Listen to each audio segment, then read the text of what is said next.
জীবনে মানসিকভাবে শক্ত হওয়াটা খুব দরকার। আপনার ভিতরটা যত নরম হোক না কেন, আপনাকে বাহিরে বোঝাতে হবে আপনি একজন শক্ত মনের মানুষ। আর যদি আপনি শক্ত মনের মানুষ হতে না পারেন, তাহলে আপনাকে জীবনে প্রতিনিয়ত ঠকতে হবে। ওই মানুষগুলো জীবনে সবচেয়ে বেশি কষ্ট পায় যারা মানসিকভাবে দুর্বল এবং ইমোশনাল।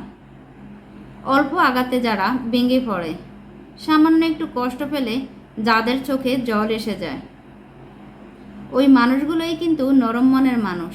আর এই নরম মনের মানুষের জীবনে কষ্ট লেগেই থাকে, তাদের কষ্টের শেষ থাকে না। আর যারা মানসিকভাবে শক্ত, যারা মানসিকভাবে স্ট্রং থাকতে পারে, তাদের জীবনে কষ্ট বেশি দিন টিকে থাকতে পারে না। জীবনে ভালো থাকার জন্য হলেও মানসিকভাবে একটু শক্ত হতে হবে। মানুষ যখন সহজে কোনো কিছু পেয়ে যায়, তা মূল্য দিতে জানে না। আপনি মানুষ হিসাবে সহজ হতে পারেন, কিন্তু সস্তা হবেন না।